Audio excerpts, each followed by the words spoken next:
just love the sport. We here now. If you on that hit squad, then hit hard. Bogart and take charge.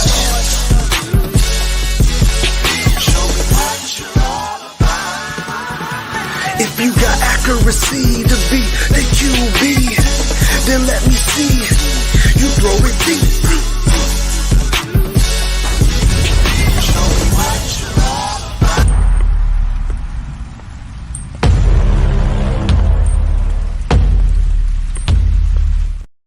Yeah, the rounds go, brothers and sisters. This is Under the Lights, brought to you by Minnesota Sports Talk and Purple and Gold for Days. Let's go. We're your hosts, Dave and Justin.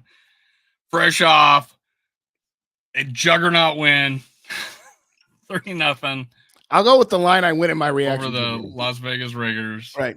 News flash in the 10:30 news sports section. The Minnesota Twins defeat the Oakland Athletics in a great pitchers duel. Royce Lewis hits a 3-1 home run in the bottom of the 8th inning with 2 men out.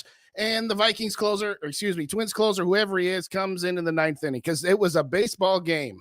Oh, wait, no, it was a football game. 3-0. The Minnesota Wild and Vikings both win 3-0 on Sunday. Think about that. Yeah, you're probably better off with a hockey or MLS because they have a hockey team. Mm. No baseball team yet, until Oakland. That was one of the. I put that up there with the Josh Freeman game, Monday Night Football against the Giants, the Joe Webb playoff game against the Packers, and name your Spurgeon win game here. That was so bad. Anyway, I wouldn't. Because we won this one. Well, okay. By the grace of whatever you higher power, because the other team was slightly worse than you. But a victory is a victory. We'll take it. You know, we got to look at it that way, I suppose. So, yeah, I think after that, if we would have lost, I'd have felt like crap. But the fact that I got to see a shutout by our defense. True. And now my premonition of us being a top 10 scoring defense is now top 5, better than I ever expected. I'm pretty happy because at the switch at quarterback, which is our first topic, Mullens was named the starter. And like you said before the show, his water is wet. Yes. And Mick Mullens is our starter. So that is true. In fact, I didn't even doubt it that I had this thumbnail up with Mullens on it. You had it up yesterday, as a matter of fact. I had it up yesterday. Yeah. So I had no doubt that we were going to make the change. Well, was there a little premonition or a little worry that he can't make the decision? Sure, but I don't think you switch back, and I felt pretty comfortable putting that thumbnail up there. Agree. No, I mean, first off, Josh Dobbs should not start a game unless both Nick Mullens and Jaron Hall either get injured or stink up the joint. I don't want to see Dobbs on the field again unless it's no other choice. Now he hasn't declared that yet. I know that drives me back up, but he says that I think he said that all 3 will dress. Either way, I don't care. Josh Dobbs should be the emergency third string quarterback. Once you move away and you already had a guy you already had commitment to play, I don't feel like that is a unreasonable solution to where you would put him as the put Hall back as the backup. So I don't think Hall plays unless Mullens gets hurt or if we are out of the playoffs. Right. I think that's the only way Hall gets another start. I would concur. Again, I've made my stance known that I think Nick Mullens is the safer play. I think he's the one that's going to make it easiest for Kevin O'Connell to try to run the same offense that he would otherwise run with Kirk Cousins. I think Jaron Hall has a higher ceiling than Nick Mullens does, but clearly he has a lower floor as well. And the fact that you are steady in the 6th position for the playoffs, and if you win out, can win the 3 seed. Yeah, coaches, owners, they're not gonna play risky. They're gonna play it safe. So nothing about today's announcement was surprising. Again, I still, at this point, okay, fine, I'll accept that. But if Jaron Hall isn't the backup quarterback, I'm still going to be slightly irritated, to say the least. So before we talk more, and I have more to say about it, shout outs to yes, DOD, what's going this was a on? very early one. I don't know if he's on right now. Yeah, Bob Sweet in the house, let's Raymond go. Hoagland, What's up, Ryan Raymond? Peterson. Let's Yo, go. yo. What do we got here? Chuck. Hey, Chuck, how are you? Chuck Litwin, what's up, man? Dave, what's going on? Mary Fist, chicken soup for the soul. Still love seeing all your comments on my videos. Appreciate it. Absolutely. Did I ever say Ryan Peterson in the house? What's going on? Ryan twice. It's all good. It's all good. Norsefius, let's go. Colton, let's go. What's up, Colton? How you doing? Good to see you. Bass in the house. T Bass. There wasn't a game. Always there. Always there. Dr. Proto, let's go. Mr. Tonic. Oh, sorry. Miss Norsefius. Sorry, my bad. All right. Anyway. Mr. Tonic Amps, what's going on? What's up, Tonic? How you doing? Captain. Captain. Right. That's a new one for me. What's up, Captain? Let's go. Man. I got a few names I haven't seen personally. So they must listen to you all the time. Wow. I'm gonna go back to one that D-Bass had. I'm gonna answer this question. Where did it go? Sure. Yeah, no, I totally agree with that. You know, if JJ and Ja can get on the same page, they could absolutely be ridiculously unstoppable. But wasn't there a game the Vikings beat the Giants 21-0, but they had like a kickoff, 2 touchdowns on defense? Okay. So there was a game in 2005 where the Vikings won when they got a kickoff return touchdown from not Marcus Robinson, but Corin Robinson. And but it wasn't 21-0. I think they won 24-21 in that game. In 2006, they had a game where Darren Sharper, Dwight Smith, and somebody else had pick sixes, and they beat the Giants. And then in 2007, the year the Giants won the Super Bowl, they mollywopped them, scoring 40-some points with a couple of pick sixes and a kickoff return too. So I'm not sure which one. Maybe there was a game that they won 21-0, but those are the ones in my lifetime that I absolutely remember. A shout out Norsefius one more time for winning the steak knife set donated by Mary for week 1 of the fundraisers for my daughter and for Gary's grandson. So shout out to him one more time there as well. T-Bass, you were just a little worried. Well, there is that. But let's hit the reset button. Hit those like buttons, ladies and gentlemen. Let's get this chat hopping. Wipe your feet at the door. And if you don't already subscribe to Minnesota Sports Talk, that's him. And Purple and Gold for Days, that is me. And after the show, if you could go to the other channel that you're not watching on and just hit the like button there as well, that would be greatly, greatly appreciated. All right. Anybody else? Bob says, I think that was in the 70s. Okay, well, then that would have been that would have been before my time. So you were going to say, now we got our shouts here. What were you going to say to go on to the rest of the quarterback stuff there? Well, last week I was talking about quarterbacks, and I said Mullens would probably benefit Justin Jefferson the most. I don't know if you agree with that, but the reason being, I said he plays like Kirk Cousins against Buffalo, but all the time. Like he don't care. Yeah, he's definitely a gunslinger. Yeah. Now the downfall of that is he does not have the strongest arm. But I was looking at his college, the combine review of him, what he was coming out, and that a lot of it was he didn't have the strongest arm, and he's only 6 foot tall. Yeah. But a lot to do with how accurate and how he throws such a soft catchable ball.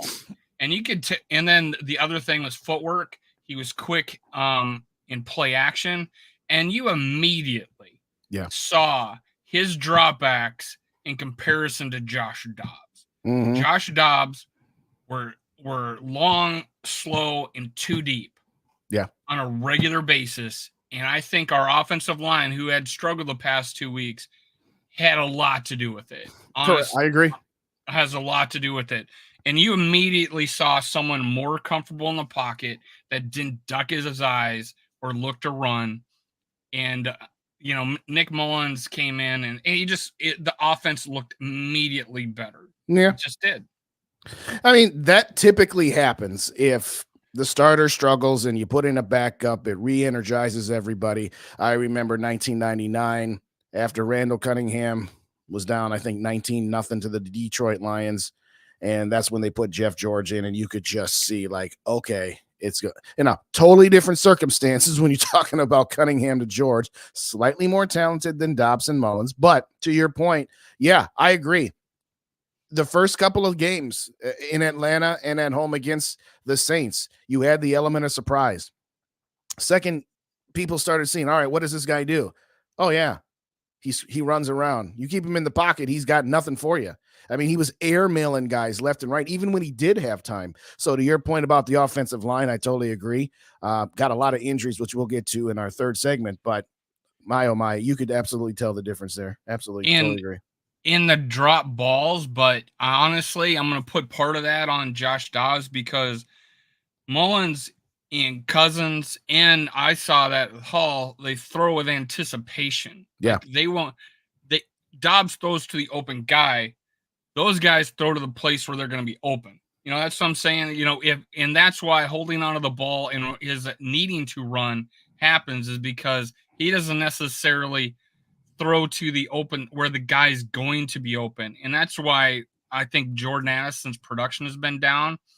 But he also, his late recognition causes him to throw fastballs on every single throw. Right. There's not been many touch passes by Josh Dobbs. Immediately, Mullens, you saw that. Like KJ Osborne backing up on falling out of bounds, touch pass, right? So you could just see, those balls right at their face mask, right? Right. You don't have much room to, like the Naylor drop right in his face, right? Those are all fastballs because he really doesn't throw with anticipation. He has to throw fastballs because he's late. Right. And that's in Justin Jefferson's case, high and late, high and behind, leaving him susceptible to what they call the hospital ball. Yeah, yeah. I heard another one on the radio. That's called a hey man ball, where it's like you come back to the other, hey man, like what the heck? But yeah, it was a fun couple of weeks. I can't remember if it was with you on his show last week when Rap said that Denver figured it out. I think the Saints figured it out at halftime. Yeah, that's what I said when you guys were doing your video. I remember you both saying that exact same thing. And yep. Yeah, they figured him out at halftime. I do think that had a lot to do with us just taking our foot off the gas too. I think I blamed a lot after the game. I blamed a lot of that on KOC, not necessarily Dobbs, because I felt like we ran past a little too much instead. Now this last game, it's like, why didn't we run more? Why did we throw like 35 times when we were running so well? So it's like maybe we should have not put the ball in Dobbs' hand as much. Right. And our running game was looking pretty good. Yeah. Well, I think at this point, I don't want to dive too much into what we've all kind of reviewed. You had a good show yesterday reviewing the game, and I reviewed it on mine. That, I'm always one of the, let's not look backwards anymore. Because again, what are you going to do? The guy was traded for a 6th and 7th round swap. This isn't where we took Sam Bradford from the Eagles and it cost us a 1st round pick. So if it doesn't work, it hurts you. This move doesn't hurt you. And you and me and Rap all thought at the time it was to be the backup to Hall, and he was going to hold the clipboard. Right. And the only way he'd get in there is if he's be injured. And it was more to do about it was more to do about Mullens being hurt and Sean Mannion being our backup for a game. Right. I'm sorry. Go ahead. No, so we got Lynn Sanity out of this. Yes. New York, the guard for New York back in the day. I remember. And he played for the Lakers too, but yeah, a few other teams. But there was just this, Lynn Sanity craze that went on for a little while. And that's what we got. It was kind of exciting. We probably, I say we make the decision coming out of the bye. We didn't. I did too. I agree. Now I can see KOC did have a good point. He said this is where other teams had given up on him. Whatever. I don't care. But finish your point. Yeah. And being a quarterback, he would he would have liked that same opportunity. Now, again, so would that's I. him. That's his personality. Yeah. Hopefully he doesn't ever have to make that decision again. We always have that guy and not have to worry about this. But yeah, it tends to happen. But tell you what, I'm going to do some shouts. If I forget what that point was, just keep that in mind because I want to address that. But I love this comment from Ryan. The game has been changed from Vikings Bengals to Twins Reds. But Ching, line of the night so far. Shout out to Caesar. What's going on? How is Dub named the back? He hasn't been named the backup yet. He only named the starter today. But I agree with you. If Dobbs is named the backup, we riot. No, I'm just kidding. Shout out Sodak kid in the building. What's going on, Sodak? I like this comment here. If we get to the playoffs, our defense is going to be hellish. It very well might be. I think both of us use the phrase, is this defense championship caliber? And we'll talk a little bit more of that in the next segment. KOC called it. Should we have picked up Flacco or Case Keenum instead of Dobbs? I say no to Case Keenum. Flacco is an easy second guess, but wasn't he sitting on his couch anyway? I mean. Well, you and me, I'm going to talk about this. You and me both kind of thought, why didn't we get someone off the couch, right? Right. Why do we go have to trade for somebody that we don't expect to start? Mm-hmm. Well, Dobbs ends up starting. We had a nice little run, whatever. But yeah, I felt like, why didn't we just go get somebody and put him in the there. That's why Mannion came, is because he already knew the offense. I just to wrap that point, I say no to Case Keenum, and then I say, Flacco's an easy second guess, but you could make that argument. Shout out to Voluminous Grin. What's going on? Good to see you. Shout out Nephew in the building. What's going on, JJ? It's good to see you there as well. And our guy, Chad, what's going on? Wish Dobbs didn't get all the hate. He did lift up the team if it was only for 5 quarters. No, I've said plenty that I've said that, okay, Josh Dobbs just is who he is.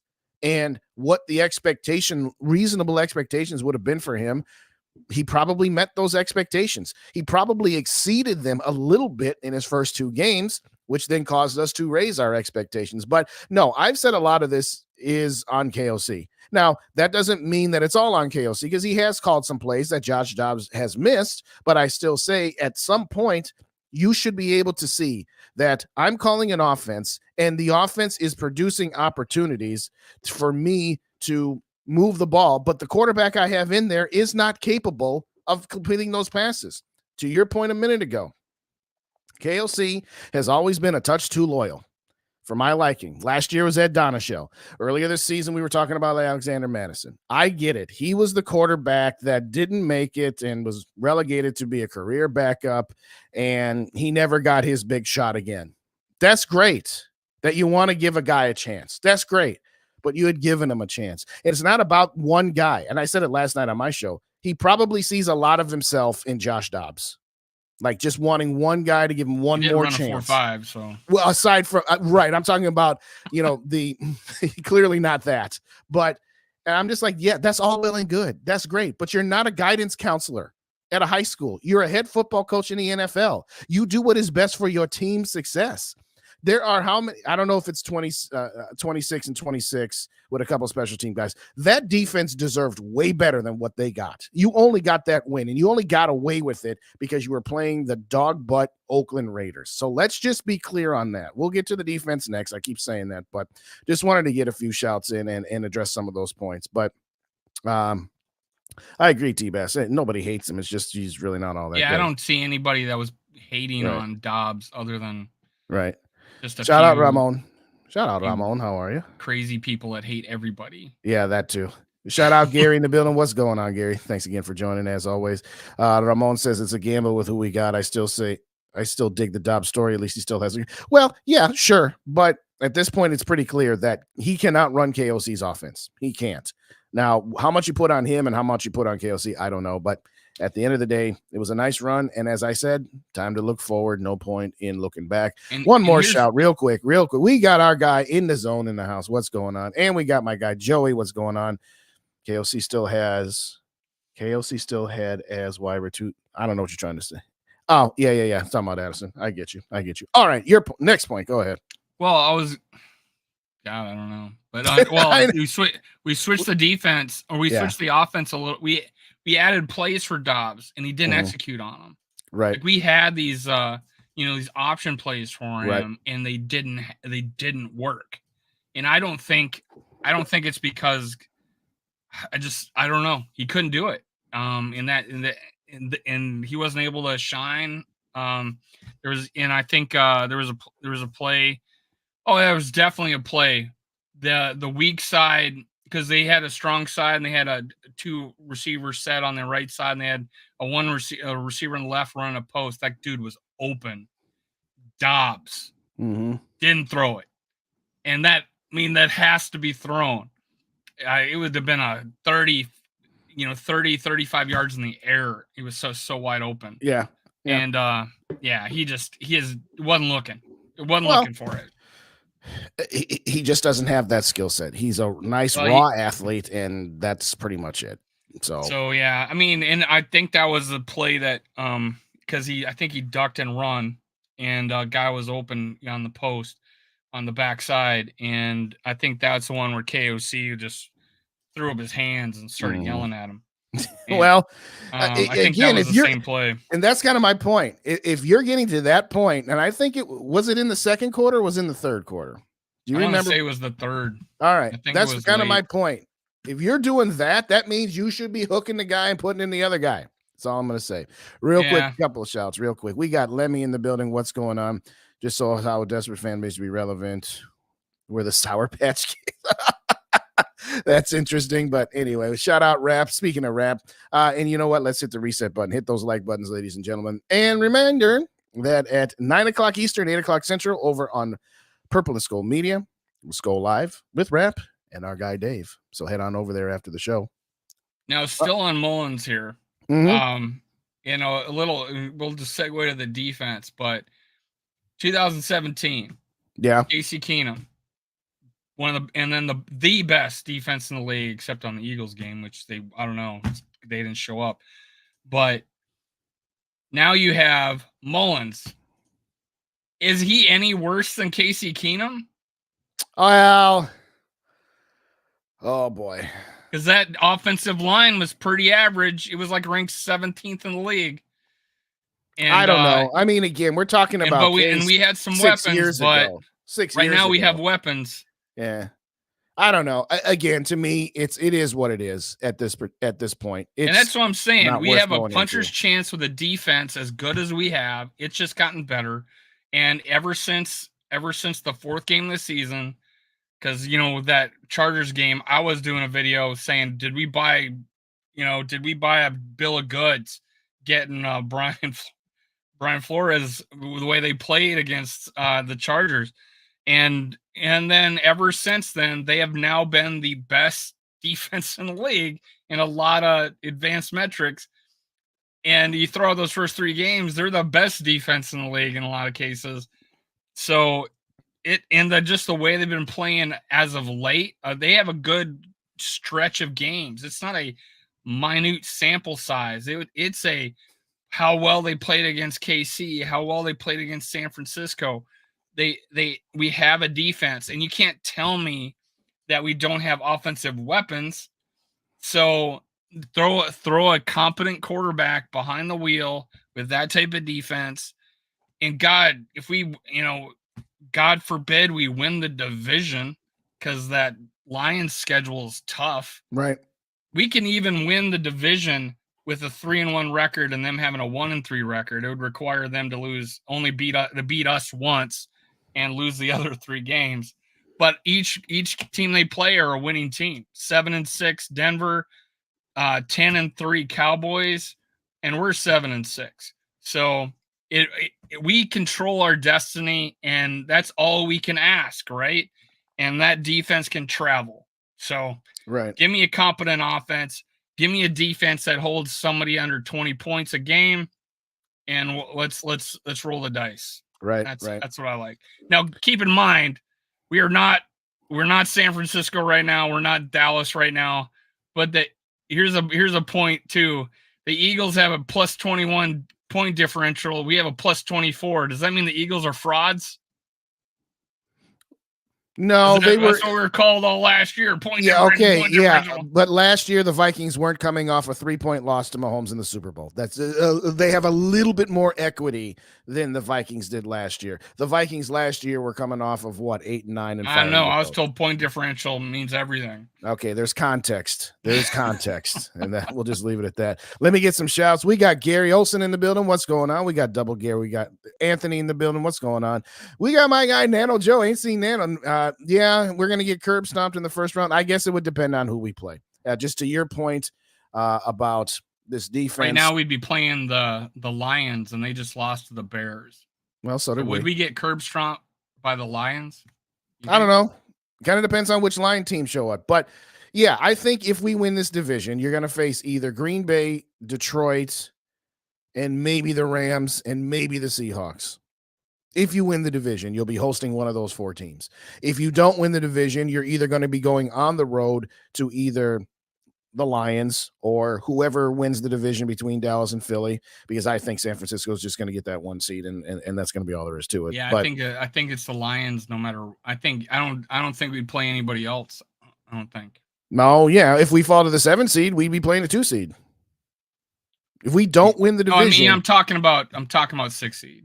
You know, yeah, the as Lions yes. staying in the 3 seed, not going to the 2. Correct. Whoever wins the North will be the 3 seed. You were just thinking the opposite with the Whoever wins the North will definitely be the 3. They can't catch up to the 2, and whoever's the 4 is not going to be able to catch up. Most likely can't catch up to the 2. Just that's a tough schedule by the Lions, and then we're too far back.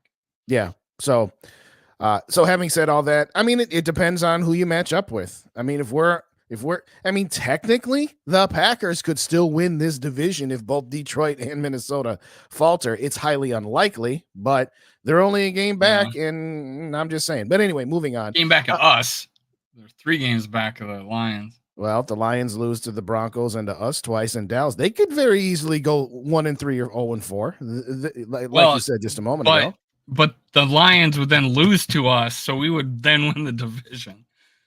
You know what I'm saying? Well, we won't get into all of the permutations here at this point. But the point I'm making, the only way the Packers win the division is I don't think they mathematically could, because that would require us beating the Lions, and we would have a better conference record than them. Okay, I'll take your word for it. I don't think the Packers might be mathematically. It'd be high. I just don't see where that would come from. But yeah, it would have to be pretty crazy. Scenario. Yes, it would be crazy, absolutely. But the point is that yes, if we fall to the 7 seed and have to face Dallas, Philly, or by some chance San Francisco, yes, we would get curb stomped. Now, to your point about this defense, yeah, if we get competent quarterback play, we can win 3 out of the last 4, maybe even all 4, and could very easily win in the wild card round. I don't care how good this defense is playing. No, Nick Mullens is not Trent Dilfer, and he's not Joe Flacco in their primes with the Ravens version of the defense. I love this defense. I love Brian Flores and everything he's done. But going on the road to Philly, Dallas, or San Francisco, I don't like our chances in that scenario. But that's for at least a month away, and we'll see. You want to move on to defense? Go ahead and change the banner. We forgot to change. We keep forgetting to change the banners. JJ says Eagles are frauds. Well, they're not playing their best right now. But come playoff time, if we got to go to Philly, they were a better team last year. Let's just put it that way. Yeah, definitely. Now, a little point about the Lions. We were the 31st ranked defense, but who was the 32nd ranked defense last year? That would be the Detroit Lions. That would be the Detroit Lions by like 20 yards a game. So like they gave up over 370 yards a game last year, and it wasn't good. And they extended their defensive coordinator. We got a new one. So you got to realize that their defense isn't that great. Their quarterback is very inconsistent as of late. Right. He's throwing interceptions. Now, much like Cousins, I have always said you put them out there in no huddle, they play a lot better. I think he plays a lot better out there no huddle. He was able to pull it off the first Bears game. He wasn't with the second one. And didn't they recently lose to the Packers too? Oh, who's that? Right? Yeah, the Lions. The Packers at home. Yeah. So they're not doing that great right now. So to think that we'll just get curb stop in the first round if we play the Lions, I think we'll match up just fine against the Lions because our defense is just one of the best in the league right now. Yeah. But again, who have we played the last couple of weeks? Oh yeah. The Bears, they're terrible. You should have again. They did not get what they deserved. They deserved to win that game by only doing 12 points to the Bears and none yesterday. Let's step it up in class a little bit. And I'm not taking anything away. In 2023, with all the rules slanted towards the offense, you shut out anybody. You don't have to apologize for it. But all I'm saying is that they got good receivers and a good tight end, good running back. Yeah. That was something.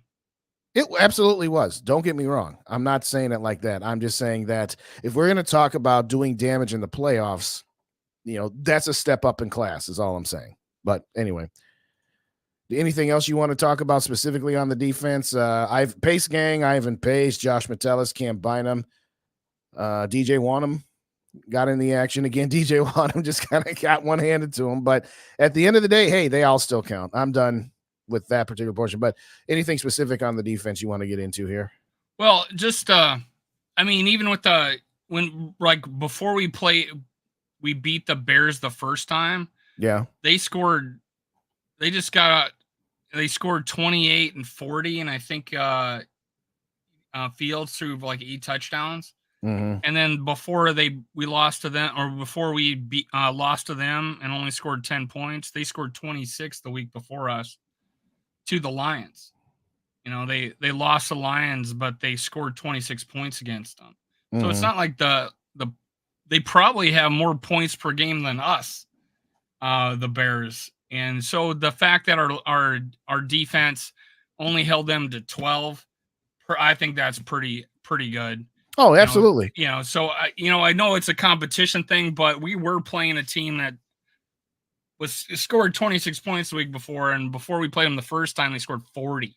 Mm-hmm. So it's like, this is a team that we held at 12 points. So I think our defense, could play well, except against the Chargers apparently. But I think every game since they just been, pretty outstanding. And turnovers was still a problem in several of these games. They held the other team down even despite that. But shout out to Brian Flores. I just find it hard that he's not going to find a job. I find it hard to believe that we're going to be. It kind of depends on if the owners are going to stick to the good old boys mentality, where if you come at one of us, you're coming at all of us. So, by the way, to answer your question, just for the sake of, because I was bored and wanted to know the answer to the questions. If the Packers go 4-0, they would be 10-7. If the Vikings go 3-1 with their only loss being to the Packers, they would also be 10-7. And according to this playoff predictor, the Packers would actually own that tiebreaker because our head-to-head would be split. Our division record would both be 4-2. Don't ask me how or why. I'm just going through this little website here, playoffpredictors.com. So for whatever you want to say, yes, the Packers would have to sweep, and we'd have to, even if we did win the other 3. And we'd have to lose, I don't know. No, even if we went 3-1 and our only loss was to them, if they go 4-0. Because we both be 10-7. According to this. But anyway, we can move on. That's the one. That's the one scenario.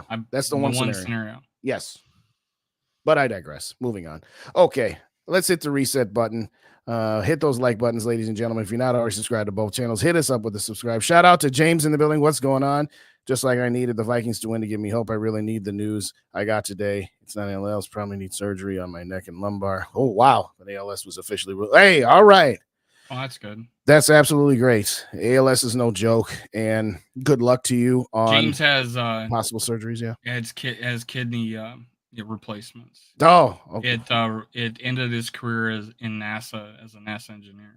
Oh, okay, fair enough. Shout out Yogi, what's going on? Good to see you as well. Yogi, sorry, I was a little downtrodden by that last comment, so I'll try this again. Shout out Yogi, what's going on? Didn't mean to shortchange you. There, but anyway. Skull Mafia is in the house. What's going on, Mafia? Where you been at, man? No, I'm just playing with you. I'm just messing with you. But the Packers do have easy schedule except for us. That's what I'm saying. And Buccaneers just recently won, so that us and the Buccaneers are probably there. Mm-hmm. But then, hey, the Bears, last game of the season at home. Either way, we just got to take care of business. Go 4-0, win the division. We don't have to worry. That's all we got to do. That's all we got to do. 4-0. Yes. damn, you know what? I would be in every Detroit fan's face. Honestly. Oh, they were talking so much trash I would earlier be this year. I'd go And back all off seasons. on that panel again. I'll be like, you gotta put me on this. He was You giving talking me about the one that Sarah told us about a bunch, or was it a different one? I don't know. I went on a panel like a few weeks ago, and they opened up by doing a Kirk Cousins Achilles joke. Oh, really? It was the week after the Achilles injury. That's kind of. And then he just sent me a message yesterday with that the playoff committee has decided not to let the Vikings in the playoffs because they lost their quarterback and only scored 3 points against the Raiders. Wow, that's original. Yeah, and I'm like, and then so I'm like, he wants to smoke. Here you go. I share it, and I says, here's a Bears fan getting all excited about being one game out of third place. Yes, there you go. Shout out Frozen North. What's going on? I know it's been a couple minutes, but I miss you. I miss you. Mr. Tonic Amps is a great question. How do you think Browning will fare against D-Flow? He's just gone up against the numbers 24 and 25 in the last couple of weeks, whereas the Vikings are top 10. He's not like he's been throwing touchdowns left and right. He's been a good game manager. Is what he's been. He's been a good game manager. I'm not going to jump on the bandwagon. Oh, the Vikings should have kept in, and because Kirk Cousins had to have his guy, we let this guy go. Let's calm down. Let's let him beat a real team. And I'm not saying that the Jags and Indy aren't real, but I'm just saying their defenses aren't all that good. So we'll see. We'll see what Flores has got for this guy, and we'll leave it at that. I'll just say this: Norsefius, yes, give Ivan Pace the number 0 because I don't even know. Have you heard anything about Devin Poop? Is he coming back at all, or is he just done? He's out of the walk-in booth this week, apparently. Oh, well, good for him. That's from Doogie. Okay. Yeah, I haven't had a chance to listen to that today. Speaking of Sarah, there she is. Wow, glad we ain't the only ones who lost to the Bears. You are correct, Sarah.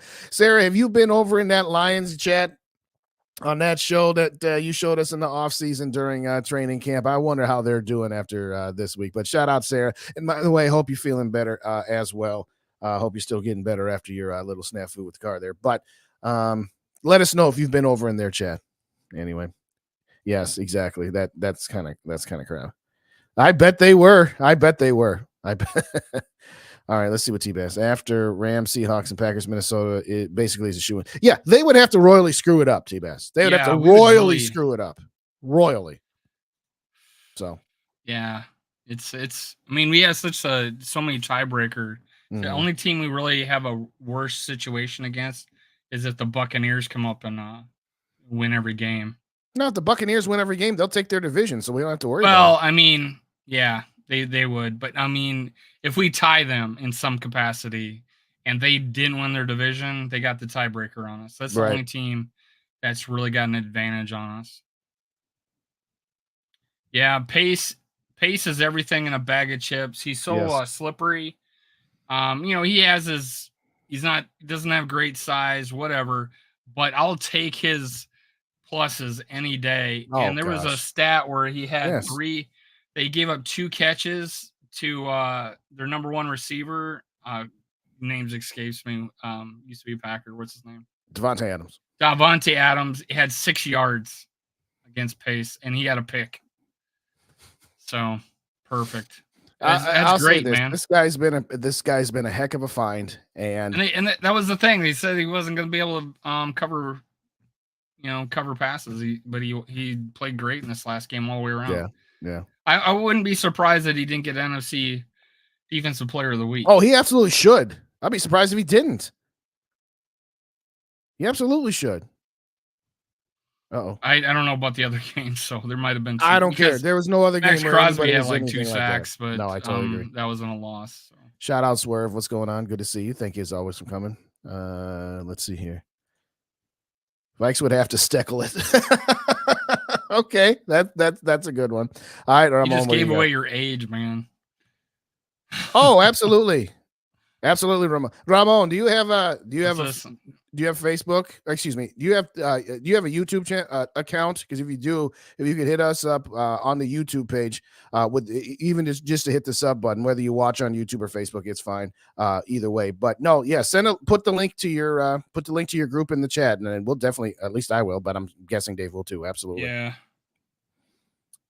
I can't decide if that's the worst game I've ever seen or the most impressive. Well, definitely not impressive for me, James. I said that it was right there with the Josh Freeman Monday Night Football game and the Joe Webb playoff game. Those are my top three. And I guess I didn't elaborate on my the reason why I'm not like negative about this game is because the defense, man, just the shutout, the defense, the fact that we made the right decision and moved on from Dobbs, that I cannot say, oh, our offense sucks when we just Dobbs wasn't there, wasn't the dude to do it. Mhm. Obviously, the game plan against him, he can't hit tight windows.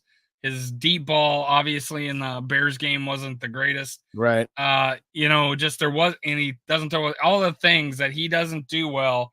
Mullens does better, and I know people were down on him, but it just rewind back to where we re-signed him, or to where we signed him as a free agent, and or did we trade for him? He was a free agent, wasn't he? Who's this again? I'm sorry. Mullens. He was when we brought either way. I don't recall. When but we brought him in to be our backup quarterback, I think everybody that I'm associated with said we just got ourselves a high-end backup quarterback.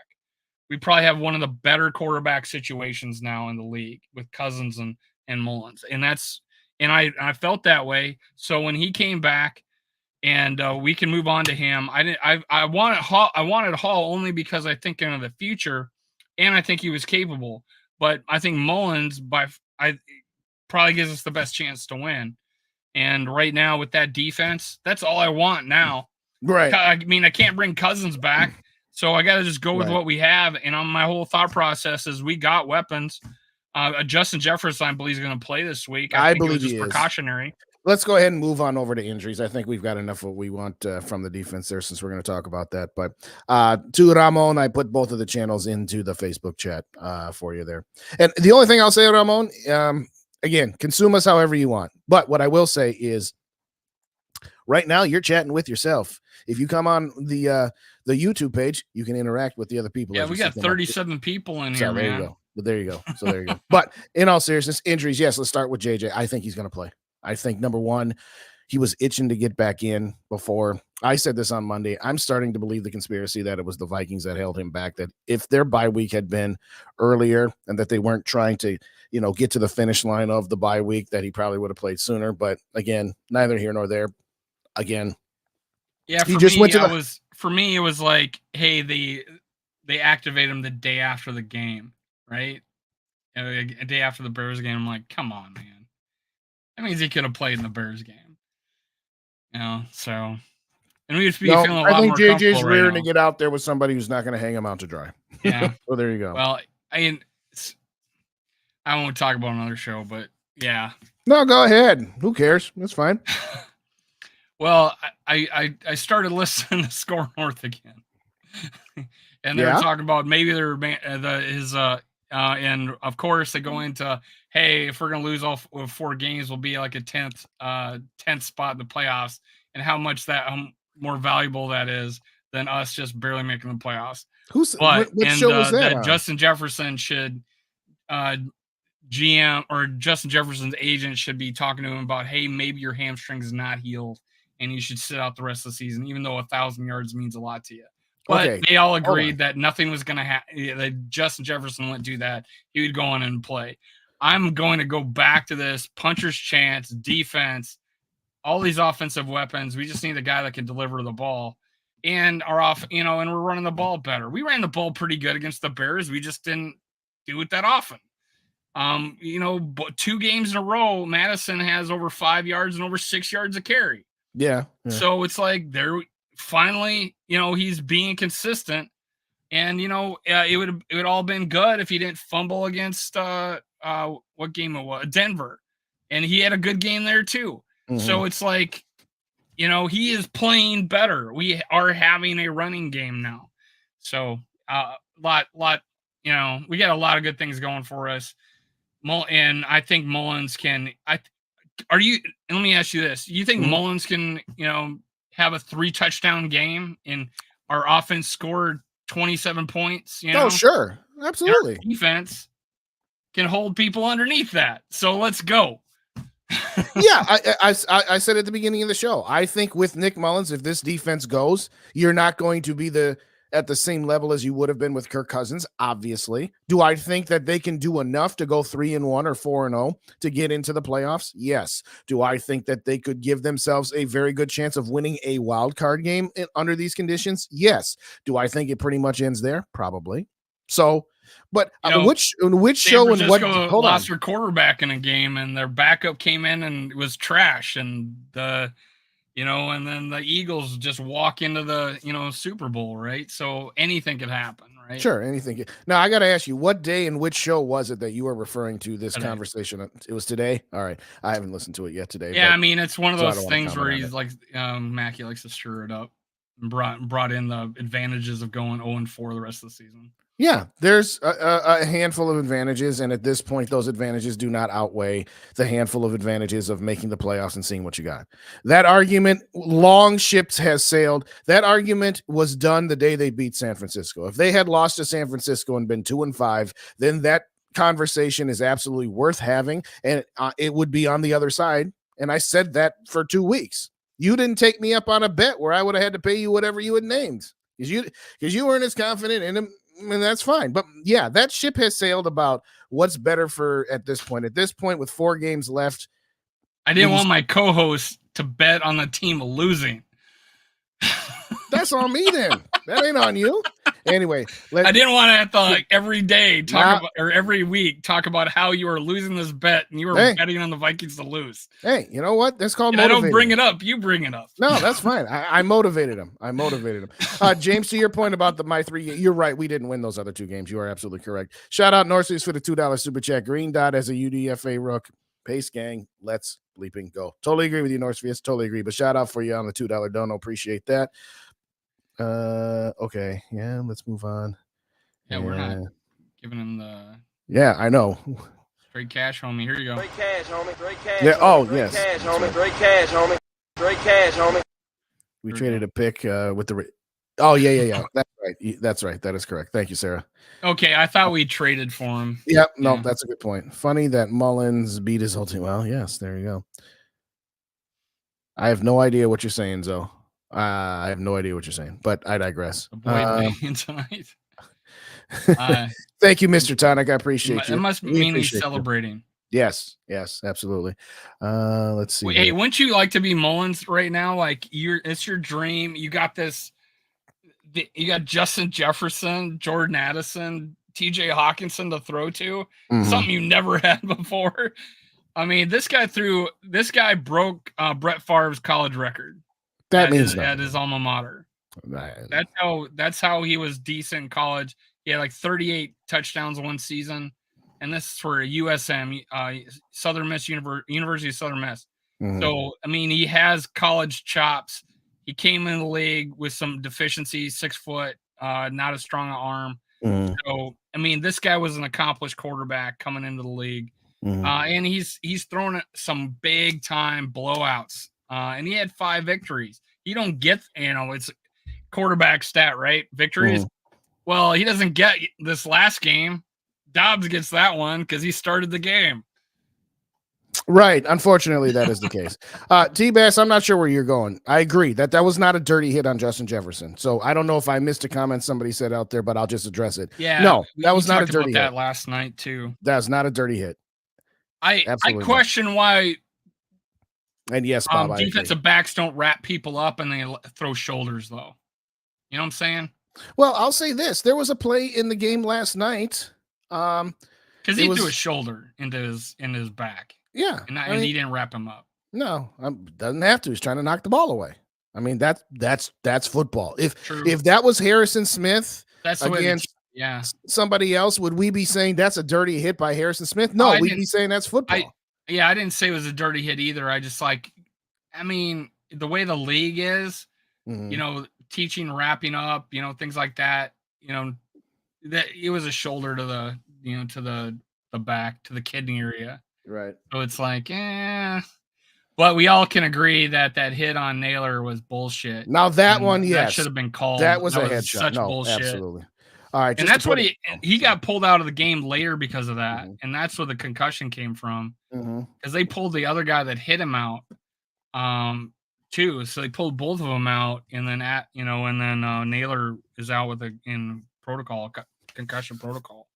So yeah, and that was a crown to the face mask. Yeah, he launched too. All right, shout out to RBD. I know that's Ramon. Shout out to Ramon for his first chat on Facebook. Everybody shout out Ramon. That we could see him when we put up his comments, but you guys couldn't. So here's what we do, Ramon. When you send your first one in, your first time on the YouTube, everybody shouts you out. So there you go. You'll get a lot of people saying hello to you here real quick. Now, there was one just a minute ago. All right, so again, I'm not, just to be clear, Dave, I meant to say that we'll have a top 10 pick if we lose the next 4. Okay. That doesn't change my mind, but it now becomes an interesting talker. I still wouldn't do it. I'd still say, no, you go for it. Now, if you lose your next 2 games, well, no, the third game's against the Packers, so we never not try to beat the Packers. So, no, while a top 10 pick would be great, at this point, no. There's 3 division games back. Yeah, no, I'm sorry. I'm like, normally I am for doing long-term plays. I'm okay usually short-term pain for long-term game. But again, at this point with 4 games left, I'm no. And for me, I always like to finish strong in a season. Yeah. And I think a team that makes the playoffs is much more appealing to free agents coming into our, coming to us. And I think it's a tiebreaker in a lot of cases. They might not necessarily take the more money and will win out. And that's, it's the Jets Vikings situation with Cousins. He came to us, took $6 million less, and they both have high taxes. So it's like, it wasn't that. He wanted to go to the better situation, which was us. So I think that, there's other players that make that decision. I think there's other players that did make that decision to come to us. I got you now, T-Bass. I got you. See, Ramon, look at all those people saying hello to you. See, that's what we're talking about. We call it Purple Game. We call it the Skull for Life family, whatever you want to call it. But anyway, there was one comment in here that I thought was really good, but with all of the hellos to Ramon, I just lost it. So hang on for just a second. Well, I'll just get to this one here. There it is. We appreciate you, Ramon. We appreciate you. Oh, thanks. Thanks, man. There was another one. I lost my train of thought. You want to move on to the Bengals or anything else injury? Well, no, let's talk about the offensive line real quick. We became a walking mash unit at that particular point in the game. We just kept losing guys. Normally, you would think that having a mobile quarterback would be better to mask some of that with the offensive line. But as you said at the top, Josh Dobbs just has a tendency to run backwards 7 yards, which is not good at all. But how do you think this is going to affect that game now, depending on who gets played here and who's available? So part of the genius that was Kwesi was getting a Quisenberry, who was a starter in this league, and I like him. And O'Neal, it is a drop off, but I don't think it's that big a drop off. And he had been struggling recently too. Right. But I like Quisenberry. I thought that was a huge pickup considering how I thought our problem was depth at offensive line. When they got Quisenberry, I thought he was a better player than Oliudo. So I was excited. I'm not too worried about that. And I think people giving Brandel a bad rap about this last game, but there's plenty of plays where he was 1-on-1 and stonewalled people. Right. So it has a lot to do with those guys getting thrown in to the game late, but there wasn't much of a problem once Dobbs was out. I think Mullens really only had to scramble maybe twice at the most. And he had time. He still had time. Then there's Dobbs where the guys blitz up the middle and he just hikes the ball. Yeah. That one was so bad. And then runs back 10 yards. Yeah. And to get sacked. Yeah. I mean, agree. Go down. Yeah, exactly. Just drop your KJ knees, Osborne. Man. It's like if you get a hit and then you're surrounded, don't reestablish yourself and lose even more. Oh yeah, yards. KJ Osborne on that. Just go down. All right, let's move on. Move on. I'm sorry. Yeah. But a lot to be said. The offensive line. Yeah. A lot to be said about switching to Mullens because, and that was his draft evaluation was his footwork. And I think it's going to be consistent. I think he's going to be fast to this peak of his drop, and it again in the consistency part of it, but also the play action. And you'll notice in his rollout, he got rid of the ball right away, and Dobbs kept hanging on to it, and then giving it, and the guy had nowhere to go. So I think you're going to have a better. Now he did have a bad throw to our 84, our other tight end Oliver, kind of just threw it out in front of him a little bit, and he even when Madison got hurt on the bad throw to him, right? Yeah, that's when he got hurt. I think it was the play before, and that. Oh, maybe okay. Yeah, maybe he got hurt before that. And he tried to stick it out one more play, and then that made it look. Yeah. So I won't blame him. I'll blame him on JJ, but I won't blame him on Madison. Right. No, absolutely. Shout out Mr. Tonic to he said something about your hat. Which hat? Me? He said he had the same hat with Phillips, Jones Jr., and Joseph's autograph. Oh, okay. I get it now. I get it. Hey, shout out to your stepdad, by the way, too, Mr. Tonic. We appreciate. Yeah, my wife bought this while we were in Minnesota, I think. Yeah. Cap Captain says defense is scary. Yeah, I'm trying to temper my enthusiasm because, soon as just when I thought I was out, they pulled me back in. Pull you back in, man. Yeah, exactly. Let me get a couple of shouts to some people here. We got Eric in the building. What's going on? Say hello to Fernando and Raquel for us, as well as Two-Tone Tony. Play Hall. We agree. Not going to happen, though. Hopefully he'll be the backup, because if he's not the backup, then I'm really not going to be happy. But all right, we only got a couple minutes left here before you got to go and get ready for your show with Rap, and I've got a few things to tie up here as well. So let's go ahead and move on to the Bengals. I say I don't know what my prediction is yet, because I don't know how many of these offensive linemen are not going to be playing. That's the one thing about doing it on a Tuesday. Even though we have one less day, I don't know how to make heads or tails of this. I'm assuming Justin Jefferson's going to play. So I lean towards this being a game that the Vikings can be coming out victors on. We'll see if the defense continues to do what it does, and let's just say it holds them to 14 to 17 points. Do I think we can win this game? Yes. Yeah. But again, if we end up finding out that O'Neal is out again, that Reisner is limited, that Ed Ingram is out, that's going to make it tough. Even with the change at quarterback, even feeling that JJ is going to be there, and that you're going to be running the, Kirk Cousins light offense with that many injuries on the offensive line, I have my concerns. So if Ed Ingram plays, Brandel can play left guard too. In fact, he's better at it. Right. At left guard. Right. So you need one of those two to play. Yeah. Yeah. So I wouldn't be too worried about that. And honestly, Quisenberry played good the first time he had to come in for Darisaw. Is he better? Which is he better at? He played both right and left tackle, and he started in this league. I think he's 32, if I remember right. But he's good, man. I like him. Yeah. And I was really high in Brandel. I said early on in the year, I was like, I finally given up on him starting over Ed Ingram, but I still think he's better than him personally. But we'll see. We'll see.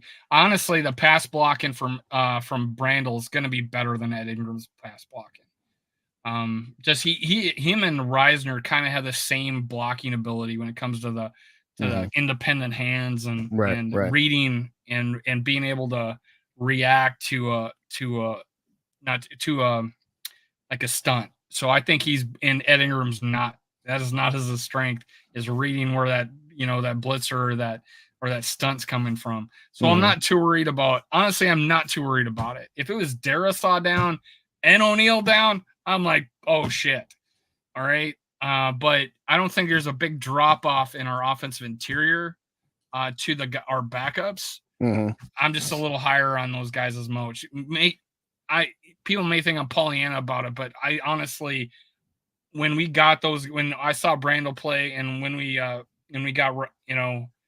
and then Quisenberry, I think those are solid players. I'm not too worried about it. Give them a week of preparation. I think we'll be fine. Do you know much about the defensive line for the Bengals? Not really, but let me address your point that you just made. The only concern that I hear what you're saying, but the problem is that if that is the case and that's our starting five, we don't have a whole lot of depth behind them, because when you're using 2 or 3 of your depth pieces as starters, if 1 or 2 people go down in the middle of the game, well, Well, then what the heck? Schlotman, Yeah. I'm pretty high on Schlotman. Really impressed me this year. And then what's the other guy? Reed, Yeah. Reed or Wright? I'm not even gonna cap. I have no idea. And I thought he was going to be our starter over at Ingram. 2 years ago, True. last year. All right, what's your unofficial prediction 5 days in advance? This is probably the hardest one. Yeah. 24-19 us. I don't know what this one's gonna be hard to predict. Yeah, but I mean, this was one. Oh, sorry. I think we'll score in the 20s every game with Mullens as our quarterback and Justin Jefferson on the field. We'll score 30 a game with Mullens, and then I'll say to you, see, we don't need Kirk, but I digress. We're not going down to Kirk. Yeah, anybody can quarterback this team. Yeah, exactly. No, but in all seriousness, Mr. Tonic's right. Their defense is just okay. So if we can put up 24, we definitely should win that game. Now, this was one of those games on the schedule when it came out that we had down as a loss, because we figure Cincinnati in December, Joe Burrow, Jamar Chase, they absolutely have a shot. And, it's unfortunate that Burrow went down, but you can't control that. So, yes, they absolutely have a shot. No question about it. So, real quick, let's hit the reset button. Hit those like buttons on both channels, Purple and Gold for Days, as well as Minnesota Sports Talk. If you're not already subscribed to both channels, hit us up with the sub buttons. We very much appreciate all of you guys and gals for coming out here tonight. It was an absolute blast. I think we peaked out at 39 people in the building at one time. So, again, we say this all the time. Dave and I could sit here and talk about the Vikings all we wanted, but having you guys available to us in the chat, throwing topics at us and saying hello makes this a whole lot more fun and a whole lot easier. So, you on tomorrow night with the GG boys with the Skull Experience, I'm assuming? Yes, sir. All right. For those guys, we got 35 in the house. If you guys could switch over and hit like on my channel too, I got 10 likes over there. Make sure you give me a shout out, Minnesota Sports Talk. If you haven't already subscribed to me, I'd appreciate it. I am putting out more content. I'm no longer shadow banned. I actually having people watch my channel again, so it's I'm gonna be putting on more content. So I appreciate it. There you go. Thanks for sticking with me. Oh, absolutely. And thank you guys so very, very much. So just a quick recap. Tomorrow night on Minnesota Sports Talk, a simulcast with the GG Sports guys, 6:30 Central Time. Thursday night at 8:15, maybe 8:20, depending on how the game is going on Thursday night. On Purple and Gold for Days, we got Skull for Days. Thursday's Talkers. And then we got Saturday morning, Purple and Gold pregame show, roughly about 11:10. And I'm assuming Rap's going to go live on Friday like he typically does. And you know what? Mosey on over to Purple and Skull Media. If you don't already subscribe there, hit them up too. Because Rap and Dave are going to do their show starting at the top of the hour at 9:00 Central Time. Yep. So for now, anything else, my friend, before we get out of here? No, man. I'm pretty optimistic about the rest of the season, man. Yeah, with this defense, that's something we're used to. We've had 10-6 teams. 2012. Right. Well, we had a crazy running game, but now we got weapons. We got more well-rounded team. Yeah. I think Mullens is capable of Casey Keenum type play. Right. And with that defense, man, that defense, nobody can figure out that defense. Nobody has figured it out except for the Chargers, and that was the third game of the season, and we were still trying to figure it out. So right. Tune in, man. Hey, let's go. We still got a shot at this. We got a shot at this. Shout out to Ramon for joining us here tonight. Like I said, not downsizing the Facebook community, but like I said, on the YouTube one where you get to interact with everybody. The only reason I have a Facebook community is to bring people to YouTube. Yes, there you go. So if you hit those sub buttons on the channels as well as everybody else, thank you, Connie, for joining us. We'll see you tomorrow night over on Minnesota Sports Talk with the GGs and Thursday night on Purple and Gold for Days. Skull Vikings, baby.